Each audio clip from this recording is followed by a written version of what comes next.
Hello people, I am Sky Demolisher and welcome back for another From the Collection Fridays, a series where I take things from my collection and show it to you, my viewers. And this week it is my Titanium's Soundwave from Transformers. Now the Titanium's line was put out around 2006 and it featured Transformers that were made with die-cast metal, much like the original G1 characters were, but with better articulation than what those characters had. Most came with a stand, but unfortunately I bought my Soundwave second hand and he didn't come with a stand. At a later date I'll do one of my other Titaniums that does have a stand, but I won't name him so that he can remain a surprise until the time I do actually do him. So, being that he is die-cast metal, he does actually have quite a bit of weight. So if you were to throw him at someone, it would hurt. In the back there you can see the little battery compartment, which I think was actually part of the original Soundwave too. Obviously he's the cassette deck. Probably not so much like the portable Walkman that he was. It's more like a boombox, which was a bit more like Blaster. And since I've got him front on here, I'll flick it open.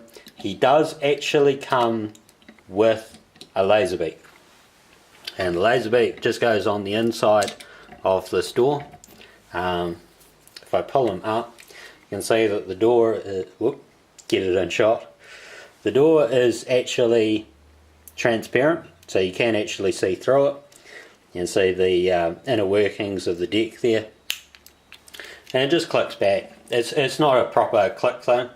So for laser beak, it's pretty much just pull his wings out.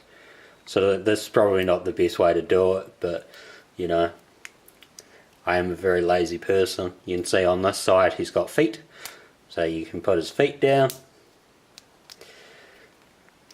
And that, try to get my nail through it there. Pop up the head, and there you go. That's your laser beak. Unfortunately, oh no, that's focusing somewhat okay. He says as it goes out of focus. It didn't have a you know, like a tail section like some of the other laser beaks have, but he's still pretty neat, you know, size wise. If I put him on the top there, so he fits well. Soundwave's transformation itself, I'll just zoom this back a bit more so I can actually keep it in shot. Basically you just fold down his waist bits there, the legs pop out here, the feet have a two-prong thing, so the top bit here does actually fold out, so they fold underneath, so you got that. The arms just roll around from the side and the hands just roll down, and then his head, you just flip it up and turn it around. And then if you turn him around, you'll see in the back here there's one battery with a little line through it, so you flick that out and that gives you his gun, and you just push that into one of the hands, whichever hand you want. I don't think it really matters. And then the other gun you pull out and you shove into his shoulder.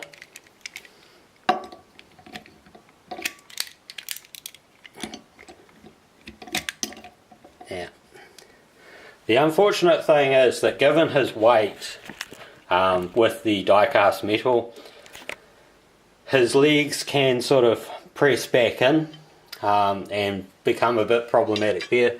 If I'm not mistaken, you can actually pull the arms do actually have a slight pull down so that you get a bit of articulation in them too. And I don't I don't really think there was a spot that you can actually mount Laserbeak. You might be able to get him to balance on an arm sort of thing. There is a slight ridge there, which I'm pretty sure, like, if you're really good at positioning stuff, you can actually get Laserbeak to sit on it. Whether or not it's actually meant to be like that is another thing. So I'll just give you a nice slow spin. He is fairly well articulated. I mean, it's not perfect and stuff, but whoops. I think you can kind of get an idea of how heavy that metal is through that. I'm really hoping he doesn't smash this Lazy Susan, because then I'd have to order another one. Just nice and gentle. I was about to say, he balances fairly well.